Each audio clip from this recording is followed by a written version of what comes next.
you really want to learn to be a great cook, or you want to take up pottery lessons, or you want to spend some more time with your children, then don't make the excuses of all of the various things that we have in life, like work and the commute and all that sort of stuff. You can make a change, and you have it in your power to do so. This is Running for Real, the podcast for runners who know that for every runner's high, there are just as many lows. All those just missed PRs, easy runs that feel hard, injury blues, and more. Each week, we'll talk to running, health, and wellness experts about their highs, lows, and best advice to build our confidence. Running for Real is about being honest, being brave, and most of all, not feeling alone. And now here's our host, whose favorite adult beverage is an ice-cold cider, Tina Muir. Hello, my friends. Welcome to episode 39 of the Running for Real podcast. I am so excited and happy that you are here. This is a pretty special week for many of us, as many people probably are celebrating. And so I thought this would be a special episode as we could all have a little bit more feel-good cheer, right? So last week we had Emma Coburn on the show. Now, she won the steeplechase in the 2017 World Championships, kind of shocking the world by doing so. If you missed that one, Emma doesn't do that many interviews, and this is a great one, so be sure you go back and check that one out. Now, today I have Nick Butter on the show. Nick is, well, can we say addicted, or maybe he just enjoys these mega challenges that most of us couldn't even dream of, let alone do. He's accomplished all kinds of incredible human feats, but I wanted to bring him on to talk about this next one he has coming. Now, I know you guys loved the chat with Rob Jones, who ran 31 marathons in 31 days in 31 major cities all over the US, Canada, and the UK. Oh, and he has 2 prosthetic legs. Just a minor detail there. Now, I know many of you met and ran with him, and you were so inspired by him. So I thought this would be another good one, because Nick is going to run a marathon in every country in the world. That's 196 countries. And yes, some of them are in war zones. Many of them are dangerous.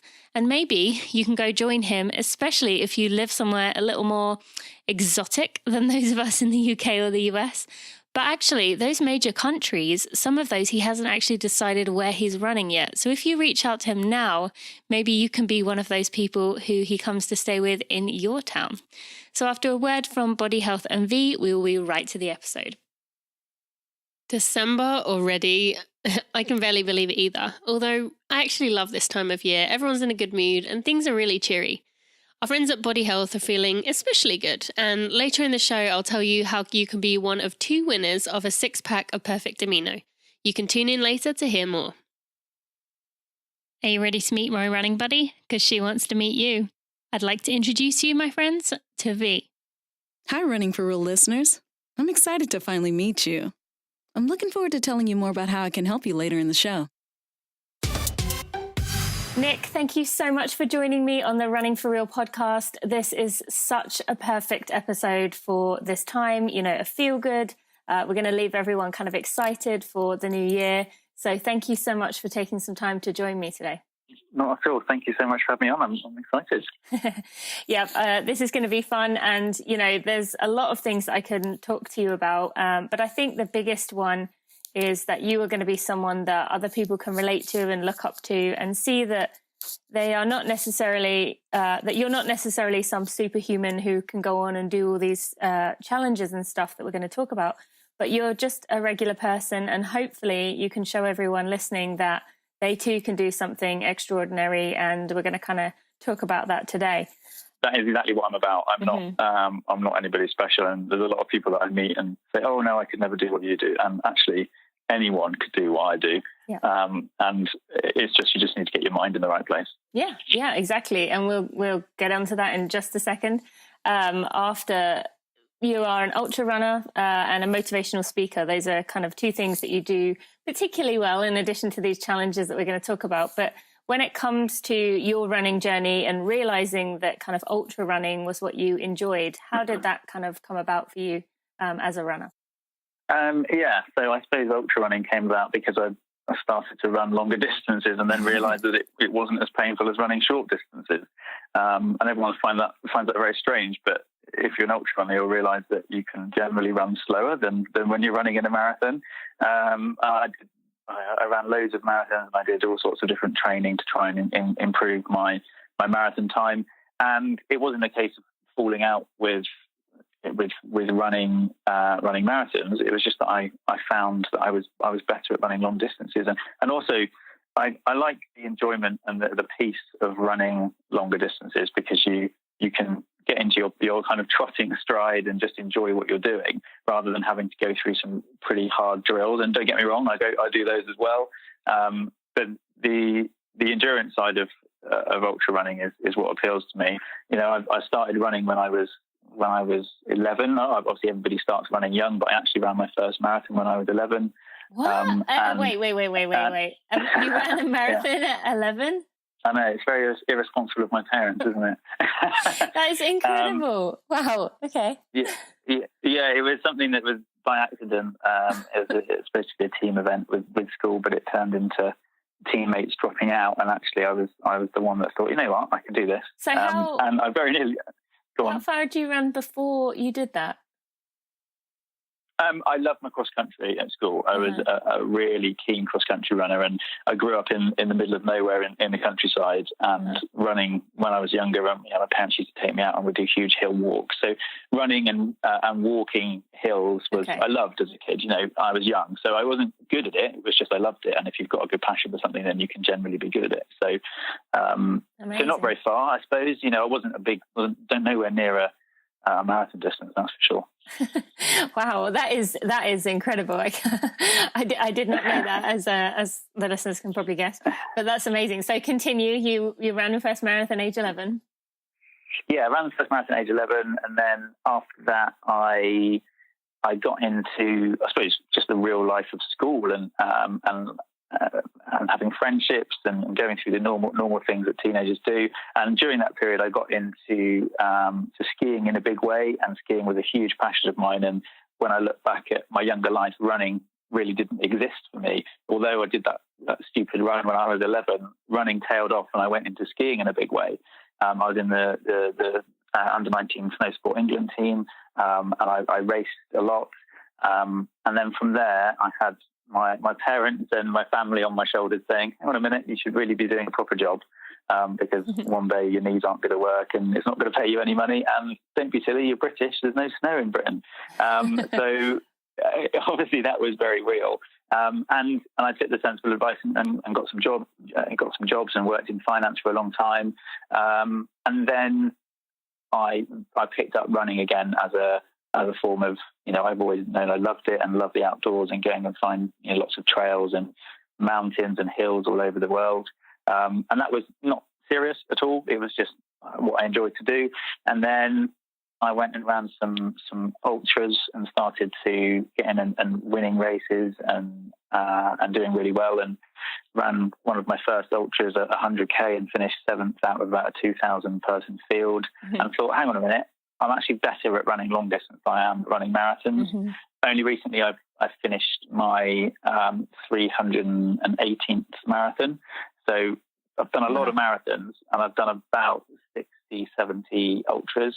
And by far it's the long distance stuff I love. I just love the outdoors, and anyone that runs those distances will know it's the people and the place that is the big thing. You're chatting away to people on those races, and you're competing against each other, but ultimately, if one of you is struggling, you help each other, and that's what running is for me. Yeah, I've heard a lot about that from the ultra world, and I do look forward to someday checking that out. So I can only imagine how great it is. Now, you said one of the things that you've kind of made very clear throughout everything that you share is that you believe in kind of leaving a legacy. Now, I would argue you've kind of already done that with some of the things you just said. But what does that mean to you, like leaving a legacy?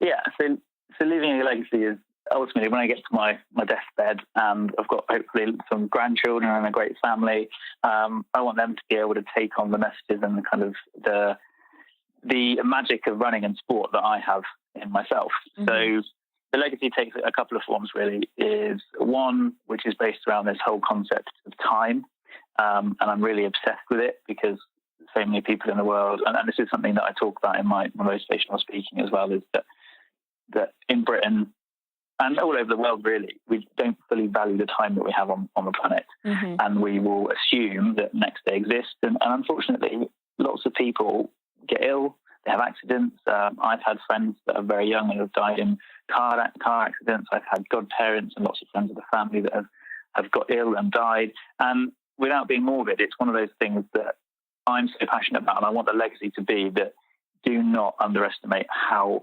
valuable and how hugely privileged we are to have this amazing life that we have and this amazing world.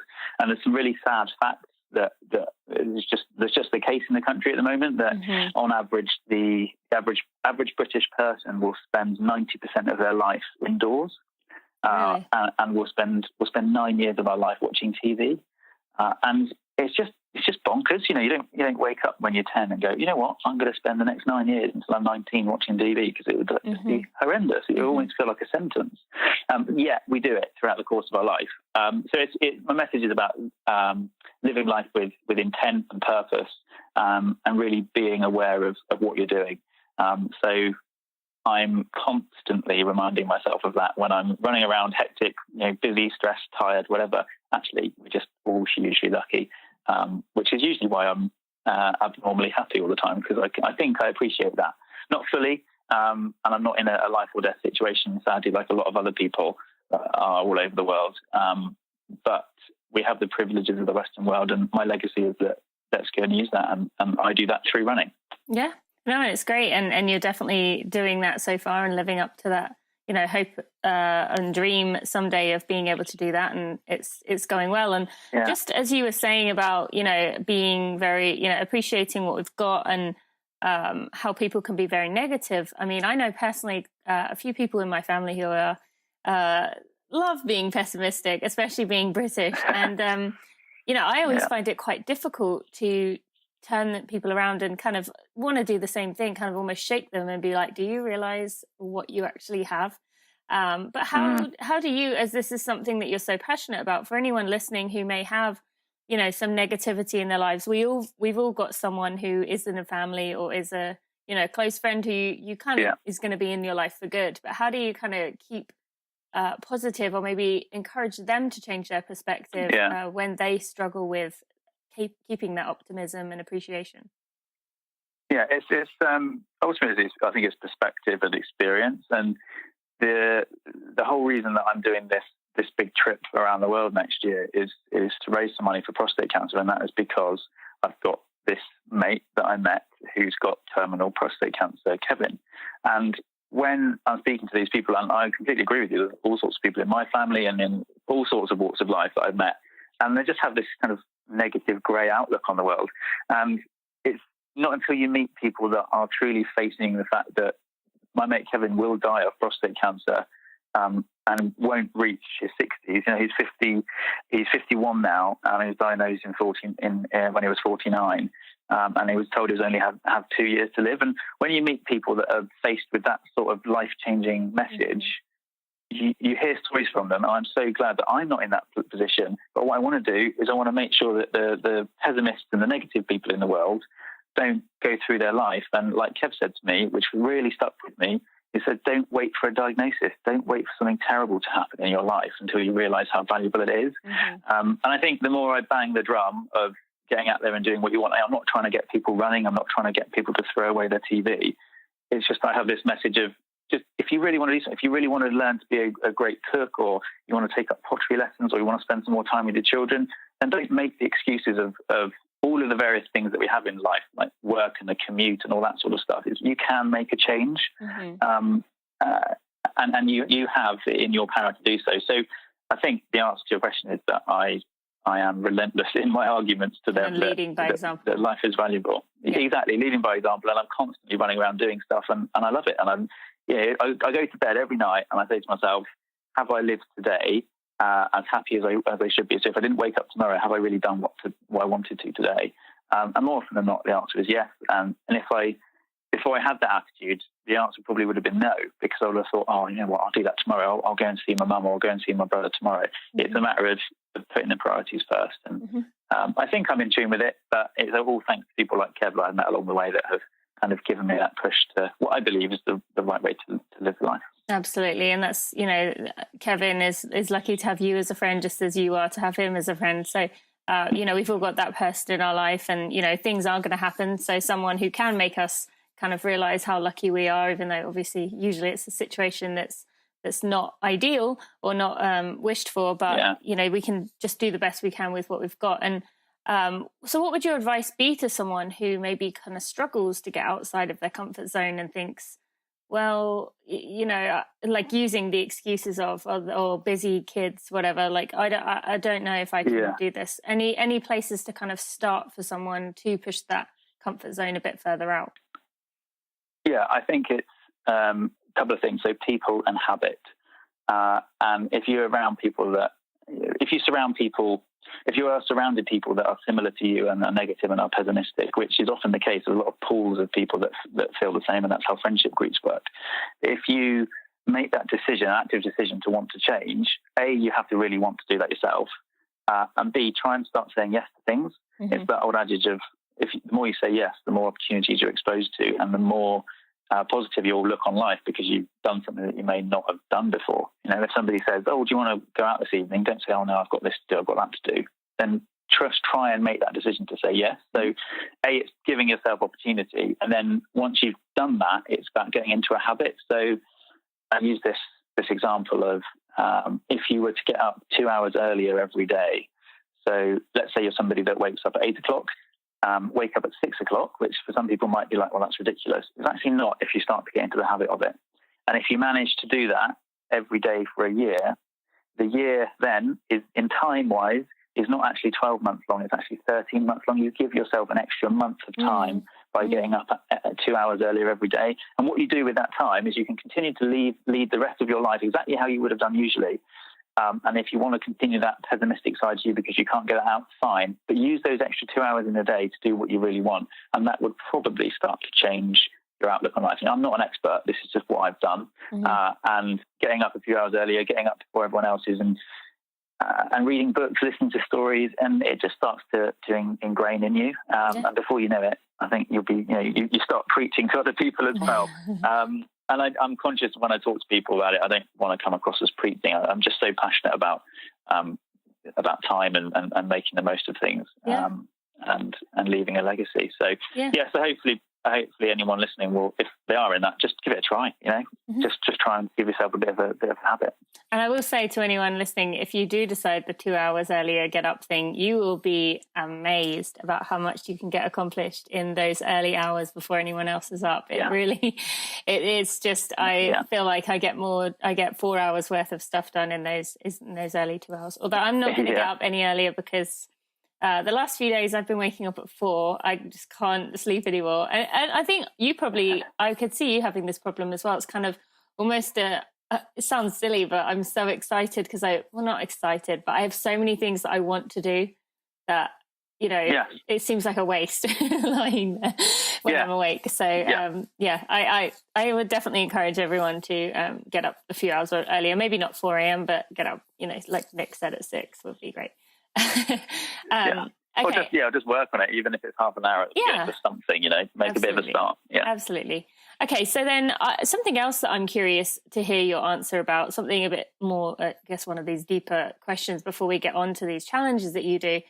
We kind of live this cushy little lifestyle where we're in a air-conditioned or heated house. We have everything we need. But yeah, we as humans seem to find ways to kind of push ourselves, challenge ourselves. And you being kind of the king of this, if these things hurt or they're unnecessary, why would I put myself in discomfort when I don't have to?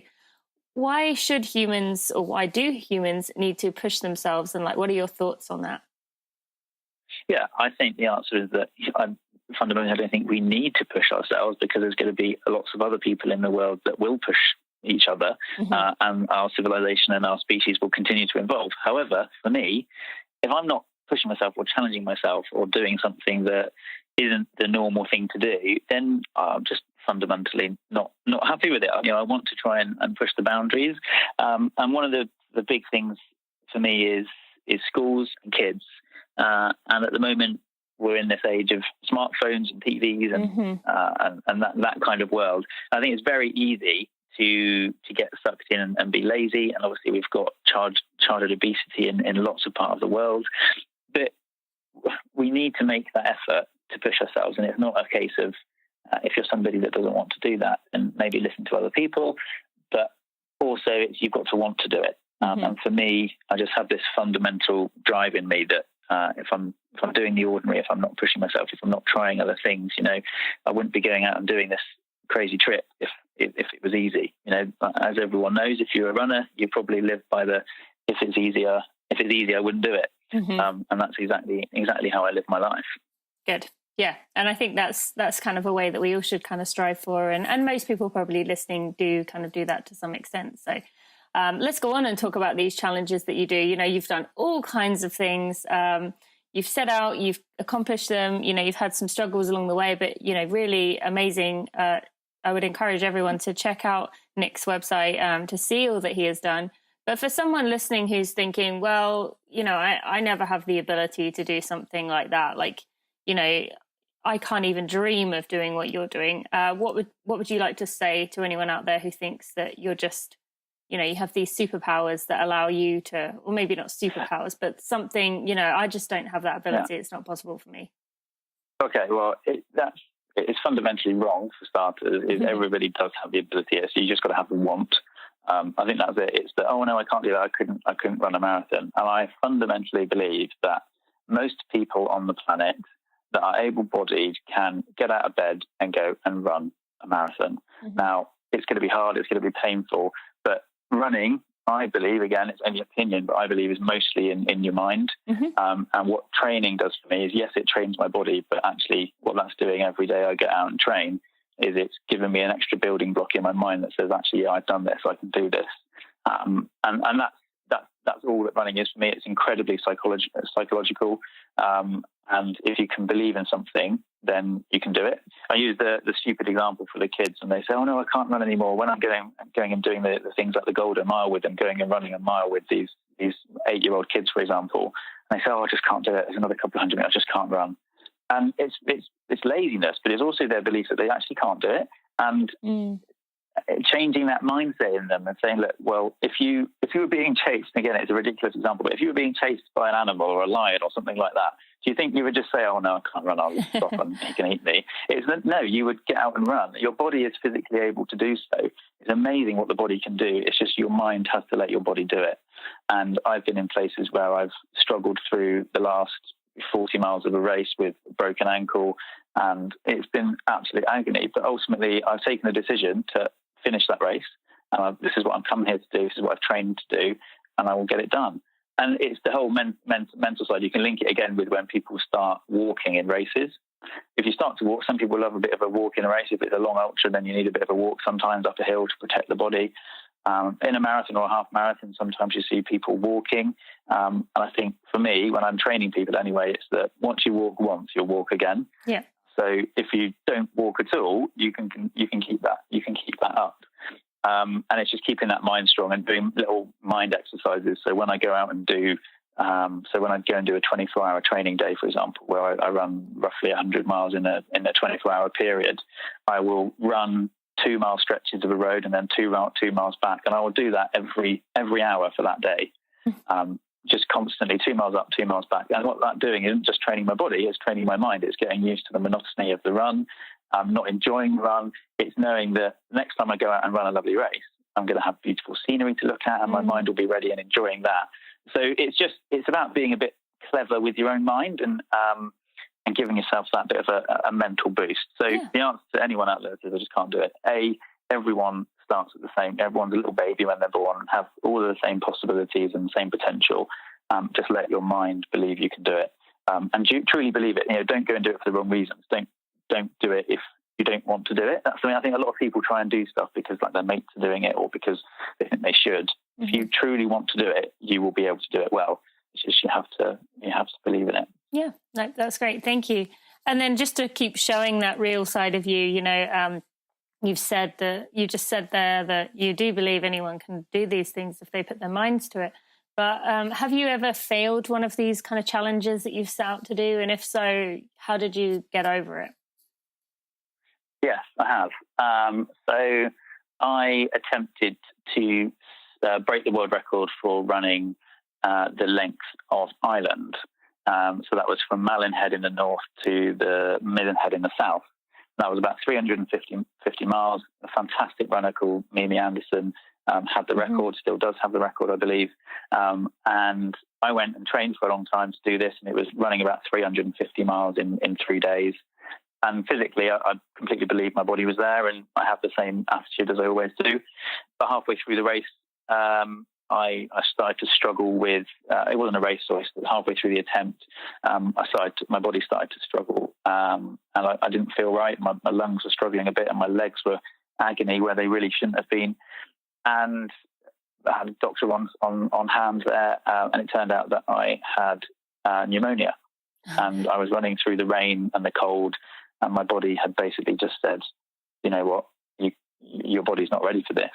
So the fact is, you can have your mental strength, but you do need your body there to an extent. But I still came away from that thinking, right, this isn't just an accident. This isn't just something that I couldn't have controlled. Actually, I could have controlled it.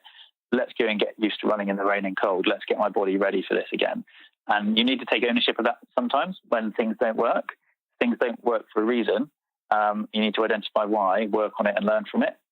So I'm going to be going and trying that record again in a couple of years' time once I've done this trip, because I will get it one day, and I know I will. It's not a case of me failing and abandoning it. I kind of like the idea of failing. It sounds ridiculous, but I like the concept of doing stuff and not being able to do it and then coming back again, because it means you've truly pushed yourself. Oh, yeah. I was miserable when that happened. I was sobbing like a baby at the side of the road, unable to stand up, and I lost so much of the capacity of my left lung. I was finding it hard to breathe and all that sort of stuff. So looking back, it was horrible, but the mind is more often than the case the way that you succeed or fail. And occasionally your body will let you know. I have broken limbs and things like that if you can physically get through it. But this attempt wasn't just about getting to the end. It was about beating a particular time. It wasn't just about doing the mileage. It was about getting there faster. So there was no way that I could have continued and caught up to the time that I lost because I was unwell. So you've got to consider that with things. But anybody that's trying to go and doing trying to sub 3 or sub 4 or sub 5 in a marathon, if you do the training and you're fit and you're healthy and you're aware of it and you've got your mind on your side, then you can certainly do it. You just need to believe it. And did you struggle with kind of dwelling on that for a little while afterwards? I know that people quite often when they don't reach, or I know I've done this myself, when I've really set my mind to something, thought I was ready, and then, something happened and it did kind of go wrong. Kind of that pity party, like, oh, well, I don't know why I even bothered. Did you experience any of that, or did you straight away kind of say to yourself, no, what can I learn from this? No, I didn't dwell on it for too long, to be honest. And I think that's because my mind went immediate to right next time. And it was so much so that we were immediately that evening talking about the next dates and if the team that was supporting me are going to be available. And my mind just went to, right, well, it's not a case of I've not done it. It's right, when do I do it again and what do I change? And we had a big learning session where I went through and said, right, let's write down everything that went wrong and why it went wrong and what I can do. And that's just it's just about being stubborn, I think. I'm absolutely sheer damn stubborn. I just wanted to come back and do it. So I will. And hopefully I'll come back on here and tell you about when I succeed. But I don't tend to dwell on that kind of thing. You can't just forget it. You can't go, oh well, never mind, carry on, I'll do it again. You have to think about it. You have to learn about it, because otherwise you won't improve. But no, I wasn't dwelling on it for too long. Maybe 24 hours. Probably max 24 hours, and then I was ready to absolutely attack it next time. So then, what stopped you right there and then, kind of getting back into it too quickly? I know, like myself, when I ran my first marathon, it was a disaster. My body completely shut down in a way that I've never experienced in any other run, any other time. And I actually found I couldn't push that hard ever again. But just to kind of show how hard it was, I pushed there. But as soon as I finished, I had that same thing, what can I do next time? I'm going to do this again. I will be back. But what stops you and many other runners in this situation? Something makes you quote unquote fail, but then you're like, okay, well, I'm going to try this again in 2 weeks. Like, what stopped you saying there, I'm going to do it in 2 weeks and I'm going to be even more determined? How were you able to step back and say, okay, I had something that didn't work out, but I need to be smart with this and I'll try it again someday? Because just doing the same thing again and kind of just tricking your body to say, oh no, it didn't work out that, but give me a few weeks and I'll go and do it. I mean, it's just not possible. It's just stupidity. It's just, repeating the same thing and expecting a different outcome. Definition of insanity, apparently. And it's just not gonna happen. So I knew there was a couple of other factors at play. Things like the weather and the time of year. So I was doing it in July, and it had to be the right time of year. Well, it wasn't going to be too cold or it wasn't going to be too hot, and that kind of thing. And the support crew were available, so I had to pick a date in the future, and we spoke about it and said, you know what, I've got these other plans on, let's use this as a bit of a training thing. And you just had to look at the bigger picture, take a macro approach and understand stuff. And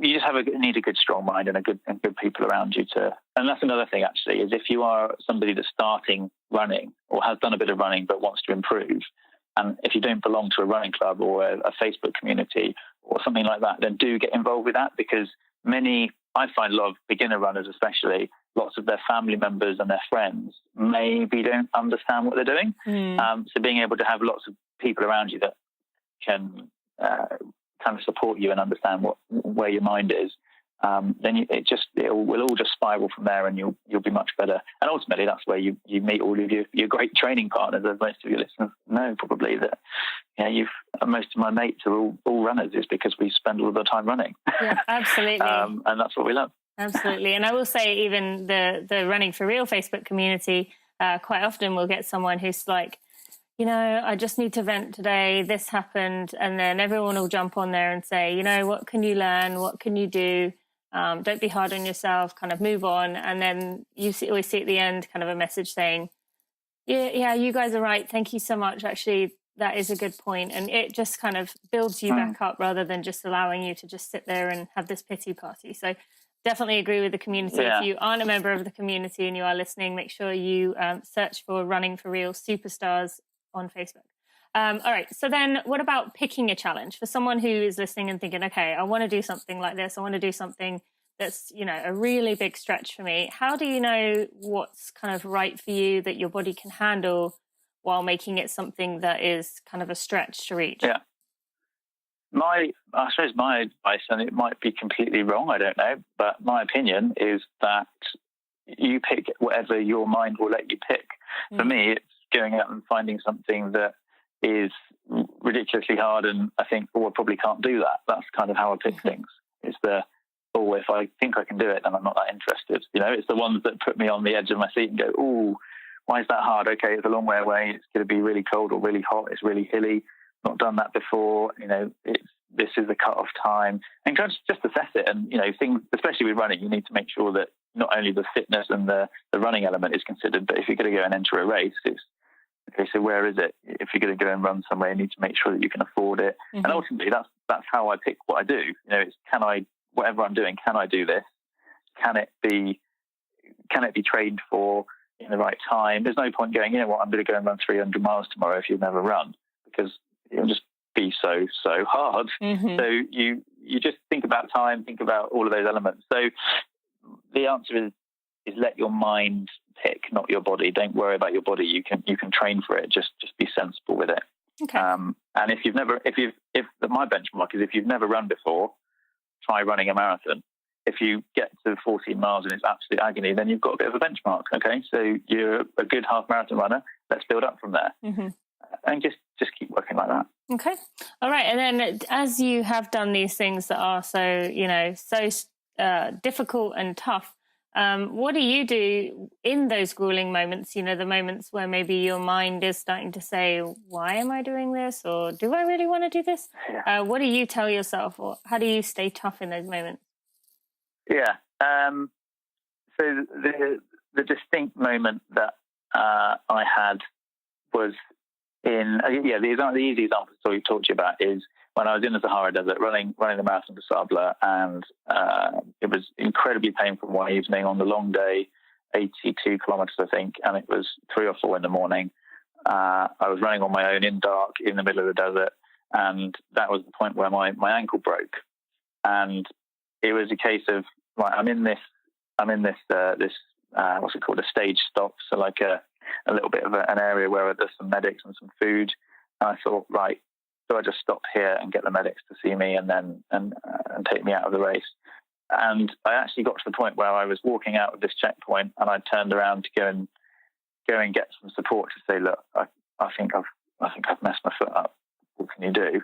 But I thought, if I do that, there may not be an opportunity to step back. So I actually had already turned around to go and speak to some of the medical staff, and then something just clicked in my mind that said, do not do that. You just need to go. And I hobbled as well as I possibly could for a good couple of miles to try and catch up with some people. I managed to catch up with these two fantastic guys, and we together marched and hobbled through the remaining miles of the race. And how many miles was that? To run another. That was another 22 miles. You ran that with a broken ankle? But plus that, I had another marathon the following day. So yeah, it was grueling. But that was the point where I really did feel like, you know what, my mind wavered more than I ever have done. But what I was talking about earlier about how lucky we are, there was another guy in the race, a fantastic guy, and anybody that's done the race will probably know him because he's a fantastic bloke, a double amputee. And I was chatting to him on day 2 of the race. And if somebody that has no legs, and my mate Kevin, who's dying of prostate cancer, and all of these people all over the world that face with all of this terrible stuff, they do it. And ultimately, it's the mind and your willingness to do it. Mm-hmm. So I'll come back to my same point. If you want to do it, you can do it. You just need to have that mental strength. Mm-hmm. So I just build on all that sort of stuff. And if I'm in pain, and there have been races where I've physically been crying while running because I'm in pain, and it's part of it. You need to suck it up and learn to enjoy it. There was when I was racing out in Australia, and we were going up and down these huge bunches of steps in the middle of the night, and it was raining. I had blisters all over my feet. You just have to get your head down and get on with it. Mm-hmm. And the feeling of finishing when you've done that. Oh, yeah. It's all the races. When people talk to me about what races are your favourite, it's always the races that I found the hardest, because it draws on that. I guess it's a bit of an addiction. It's the harder it is, the more you love it. Mm-hmm. So even though it's painful and brutal and you really want to stop, if you stop, it's such a terrible feeling, but if you continue, that feeling substantially outweighs the feeling that if you would have got if you stopped. So that kind of psychology, it's very difficult to pinpoint, but it's the mind challenge, I think. So what if there were a few things you could tell someone when they are in that moment where they are at that medical tent, but maybe not even something as strong as a broken ankle, but just wanting to give up, what would you recommend they tell themselves or say to themselves? Okay, yeah. So draw on any experiences that you'd have. So if you've got friends and family that can't be in your position, there's a lot of people. There's 700,000 people in the UK that are wheelchair bound. So there's 700,000 people that cannot do this running. You can do the running. So draw on things like that, and draw on how lucky you are, and value that time. And there's frequently in those races, I think, I'm so lucky to be able to be doing this, and isn't the world great, and kind of filled with happiness and joy, even though it's painful. So draw on those things. And also, if you've got little little mechanisms to get you through the pain, to take your mind off things. So my coach told me a thing a while ago, which was to think of all of your old school friends' names and then try and remember them and recite them backwards. So it just takes your mind off. It's something silly like that. I don't think that would be something and anything that will take your mind away from what you're doing. Mm-hmm. And before you know it, you'll be a few more miles down the road, and you'll give yourself a bit of a confidence boost. Mm-hmm. But any runners will know that just goes through peaks and troughs of of absolutely hating the moment to thinking, right, I can do this. Absolutely. And if you're in a race, speak to people, chat to people. If you're at the end of a mile 22 of the London Marathon or any marathon really, and you've never done it before, there'll be other people around you that are walking, that are struggling. Share your stories, say hello, communicate with people. I am that strange person on a plane, on a train that will speak to you if you're sat next to me. Because isn't the world worth having a bit of a chat with somebody? And I've met some fantastic people from all over the place that I'm still friends with. That it's just come from a conversation. So speak to people, find some of mechanism to take your mind off it, and draw on all the experiences to make you believe that actually you can do this and your body is capable. Great, thank you. That's really helpful. All right, let's talk about Running the World 196. For those who have absolutely no idea, what is it? Okay, yeah. Running the World 196 is my world record attempt to set around 8 world records for running a marathon in every country in the world. So it's never been done. I start on January the 6th, 2018, so it's getting very close now. And I return 18 months later around July time of 2019. And the purpose of the trip isn't just to set these world records, it is to raise £250,000 for prostate cancer UK to support my mate Kev, who's dying of prostate cancer. And hopefully, by the time I finish, I'll raise loads of money for the charity. And if I'm lucky, and if Kevin's lucky, he'll be there at the finish line with me, and he would have survived until I get back. So that's in essence what the trip is. And tell the listeners about Kevin, because it's not just, Kevin is a school friend who you have known for years, and there's a bit more of a story behind Kevin. So tell us about that. Yeah, there is. So I met Kevin in the Sahara Desert again on that fateful race, and I was put in a tent with some pretty special people in the race. 7 days running in the Sahara Desert, roughly a marathon a day. And Kevin was one of the guys I was in the tent with. He got on, and we got on. He got on with everybody else in the tent, just as anybody else would. But he was just a particularly special person. He was very positive, almost to the point of, hang on a minute, why is this guy really happy? And we just got on. You meet those people, and we just got on. We chatted about stuff, chatted about his family, his life, what he did. And then he happened to drop this bombshell on me that he has terminal prostate cancer. And he was the guy that introduced me to this concept of living your life with time, and why you're watching TV too much, and don't wait for a diagnosis. That key phrase that I will never forget. So a few weeks later, I wanted to do something bigger than my usual races, and I've been running for a long time. I wanted to do something that would give something back to his cause and the charity, but also leave a little bit of a legacy to my kids and all of the kids that I go and speak to when I speak to these schools. That if you use your time wisely, not only can you do what you enjoy and hopefully make a life out of it, but you can also give back to lots of good causes as well. So Kevin was a huge inspiration to me, and is the entire reason why I will be going and running around the world. And obviously that is a wonderful cause, and I'm sure Kevin is blown away by your support, and we'll talk about how people can help you or join you along the way. But going in every country, I mean, there's some areas that are probably going to be, you're going to be in some war zones, you're going to be in some places that are, you're going to be in high altitude, you're going to be in humid, cold, all kinds of, is there any part of you that's a little bit scared for some of those situations, or do you just see it as, I'm going to do this one way or another, I'm not even going to allow myself to think about those? Yeah, good point. So I think the answer is I probably will be a little bit scared when I'm there. Am I scared now? No, because I want the whole trip, like you say, to transcend any of those political agendas and war zones, because there's a lot of places in the world that are not particularly nice, and there's lots of war and unrest and instability and danger. So the answer is I'm not scared about it, but I am going to be cautious. I've got a great security company called DS48, and they're supporting me, keeping me safe. And only recently, a couple of weeks ago, we've talked about my routes into some of the more dangerous countries, such as Somalia, Venezuela, Afghanistan, Syria, Iraq, the countries where the kidnap risk is high, and making sure that I'm doing everything possible to stay out of danger. So that's one side of it. It's not just the threat of people, it's also the threat of nature and the weather. And I mean, I could talk to you all day about the logistics of planning for every climate. You've got the humidity of jungle, you've got the altitude that I've never ran at before. You've also got the cold of Antarctica and winds and all sorts of stuff. So I've had to plan my trip around getting the right kit to the right place at the right time, because, of course, I'm only taking one small cabin bag with me and I'm going on my own. So I'm not going to be able to have everything with me all the time. So planning that has taken a good 18 months to get to the point where I think I know what we're doing. Mm-hmm. So I'm not scared. I am a little bit apprehensive because of the logistical challenges, but I'm so close now. I just want to get going and raise some money for the charity.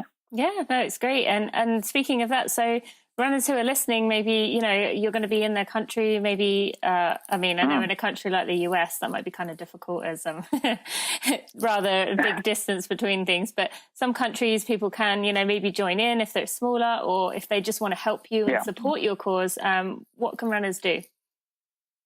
Yeah, so there's a couple of key points here. So if you're a runner or a new runner, or you just want to support me running, then on my website, it's nickbutter.com/itinerary.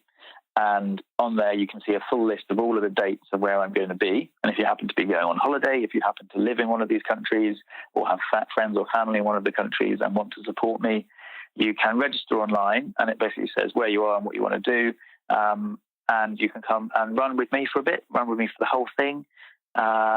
Or if you have friends and family with children, or have children of your own, or you are connected with any schools all over the world, then I am visiting. I've currently got around 80 schools booked, where I'm trying to go into these schools and give my message about being active, making the most of your time and all that stuff. So there's two things really, is they're getting involved, coming and running with me, helping out with the schools, but also the last point is, if you've got somewhere for me to stay, then please do let me know. So I've actually got about 50 families or individuals or couples all over the world that have said to me, okay, I'm living in Malawi. I've got my family here. Do you want to come and stay with me? And these are random people that have seen what I'm doing.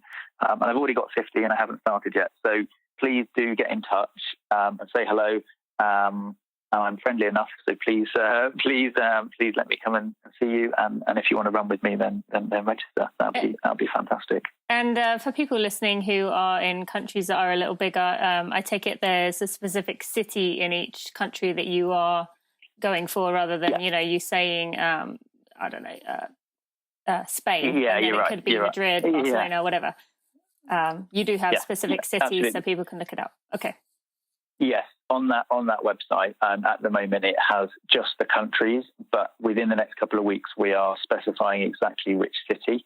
There'll be some on there that will be left until the last minute just for security reasons, but most of the safer countries, that'll be going up in a couple of weeks' time. But the key point here is, if, let's say, you live in Australia, and because Australia is right at the end of my trip, I haven't been able to book that flight yet, because I've got about 220 flights to book and they're just simply not available at the moment.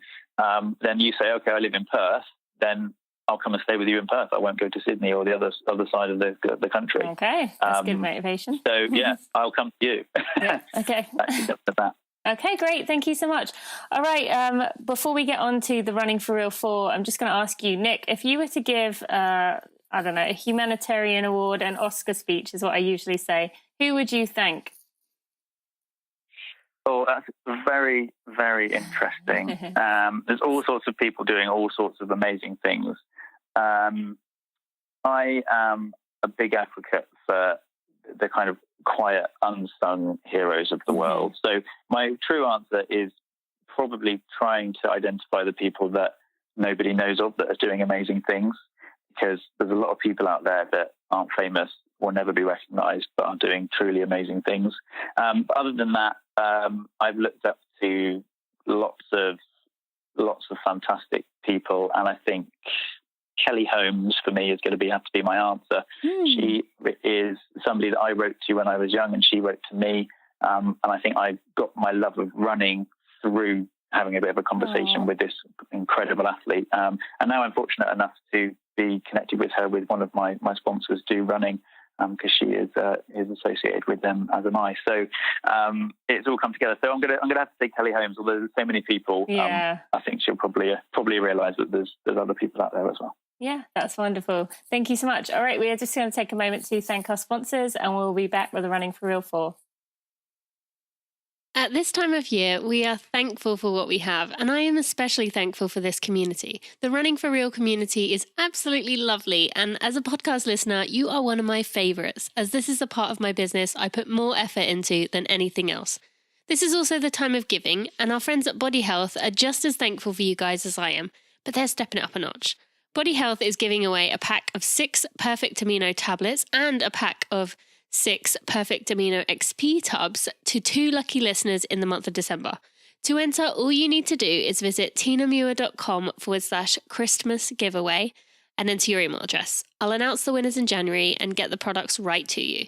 You can also use coupon code TINA10 for 10% off at bodyhealth.com if you don't want to wait.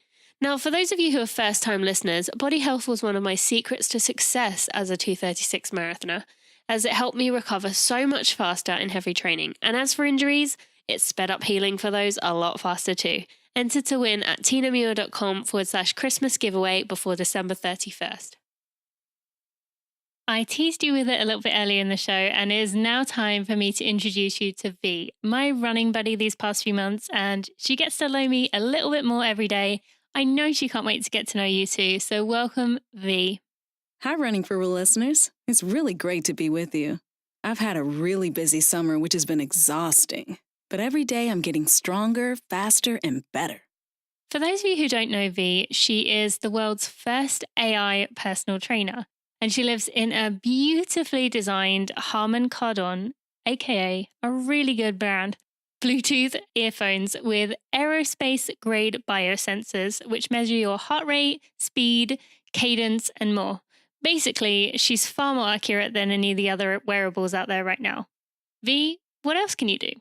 Well, I'm just getting started, but I can help runners find and stay in their ideal heart rate zone so their workouts are more effective. I can also improve cadence, keep track of records, suggest run mantras, and let runners know when their pace is fluctuating so they can correct it on the spot. But ultimately, I just want to boost runners with motivation so they can have a more enjoyable and fun workout. Avoiding injuries, motivation, and enjoying running more. I don't know what else we can ask for. Thank you, V. I'm so glad you were able to introduce yourself to my crew. And for the listeners, you can find out more at getv.com/running to real, where you can enter to win your own V. Thank you, Tina. See you on our next run. Okay, Nick, just 4 more questions for you, starting with a unique nutrition tip or something that you rely on quite a lot or will be relying on your journey. Okay, yeah. So I have a couple of things. Two bananas before a marathon. So bananas for me are obviously a staple because I'm a runner.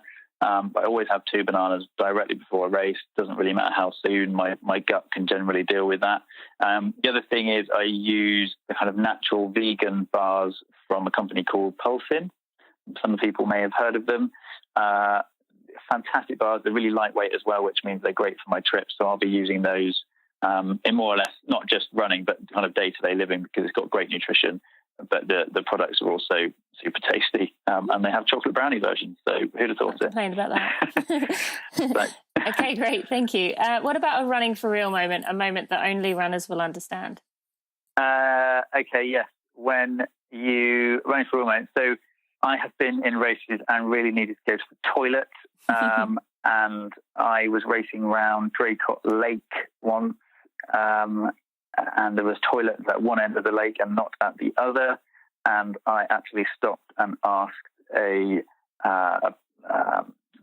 volunteer, so who was like marshalling the course, if they could drive me to the other end to go to the toilet. That is my real moment. And I think a lot of runners have had those moments of, yes. Oops, I'm in the wrong place at the wrong time. Yeah. Somebody help me, please. Yeah. So yeah, that was quite, and they did take me, and I managed to get there in time. You'll be pleased to know. That's great. That's good. That's good. I actually once had a strange situation with that where I really needed to go, and I knocked on a door, and a woman answered, and I asked if I could use her bathroom, and she said yes. And then when I came out, she said, "Are you Tina Muir?" And I was like, "Yes." Like it just happened to be someone who actually knew who I was, which was so crazy, but just kind of funny. That's fantastic. Yeah, but I was thankful to use her bathroom. What about a high moment for you? in your running? Yeah, high moment has to be finally crossing the finish line after that very hard race in the desert. There's lots of other great moments where I'll change that. There's a couple of guys I met when I was running the Athens Marathon. We were all huddled together at the beginning of the race. 2 Swedish guys, and since meeting them, they said, "Oh yeah, you should come over to Sweden and run." And we were huddled together in this tiny little cafe before this race. And I thought, okay, yeah, I'll contact you, but didn't really expect anything to come of it. And since then, I've used it as my kind of model for everything I do, because I'm actually really good friends with them now, and I've done races in other parts of the world. So it's got to be the people that answer. So yeah, those 2 guys were fantastic. What a good way through running to meet people. Yeah, absolutely. Great. And finally, what do you tell yourself when you're standing on the start line of a race? Leave everything on the track or whatever race I'm going to be in. You know, if I don't finish and I am feeling pain and hungry and exhausted and virtually like I'm going to die, then I haven't tried hard enough. Ultimately, it's the last few minutes of what's the word? Kind of no pain, I suppose. It's the right. Here we go. We're going to do this. This is what you've trained for. Giving yourself a bit of a pep talk and getting into that zone. Yep, that's great. All right, Nick, I ask my guests to send me a power pose, something you would do on the start line of a race, kind of build your confidence, like you said, kind of prep for it and make yourself feel good about what you're about to do. Will you send us a power pose to put on the show notes? Of course. Yeah, okay, great. I will. Thank you. Pick which country you want it in as well. Yeah, absolutely. That would be great. Okay, and what about anyone listening? You did mention your website, nickbutter.com. That's Butter. I know for Americans, sometimes I can confuse people saying the word butter, so I'll just clarify that there. But where else can people find you if they are interested? Yeah, so I will be posting on Instagram more or less every day, and on Twitter. The Twitter handle is nickbutterrun on both Instagram and Twitter now. So you can see me. I'll be posting videos and little updates, and I'll be doing all sorts of blog posts. Through my website, nickbutter.com, is my blog area. And I'll actually be doing a review of each of the countries that I go to. So not reviewing the country as such, but just talking about my experiences there. Okay. And I will be recording all sorts of other bits and pieces with other magazines. So yeah, just use the website as the main hub, and you'll get everything through there. Okay, great. Well, Nick, we wish you the best of luck with this journey. Look forward to following it along as you go. And hopefully some of our listeners can either take you in or meet you at some point. So thank you so much for all that you do. I'm sure Kevin and everyone else around the world appreciates what you're doing. No, thank you so much. Really pleased to have been on. Hopefully people will get in contact. Thanks. Pretty cool episode. I am not sure I had that adventure bone in my body as young as 11, although actually I did go to Australia for a month with my aunt aged 11, but running a marathon aged 11, that just absolutely blew my mind. If you did miss the episode with Rob Jones, make sure you go back and check that one out. I will put links to it in the show notes, but it was episode 22, so you can find that one. I want to take a moment to thank you for listening today, especially on this special week that I really appreciate you taking some time. I know we're all around family and friends. I may be locked up in my house, unable to move as my pregnancy has taken that step to landlock me. But I know that you guys could be spending your time multiple other places. So thank you so much for being here right now. Next week is going to be the final episode of 2017, which is hard to believe it is here. And I will be doing a solo recap episode. So it's just me. If you're fed up of me, there is absolutely no need to tune into that one. I won't be offended. But if you are a new listener, it might be a good one to hear about what we did learn this year and what guests you might have missed, so you can go back and check them out. For those of you celebrating, Merry Christmas, and I hope everyone else has a wonderful week. Thanks for listening to the Running for Real podcast. Be sure to check out tinamuir.com for show notes and even more helpful running information.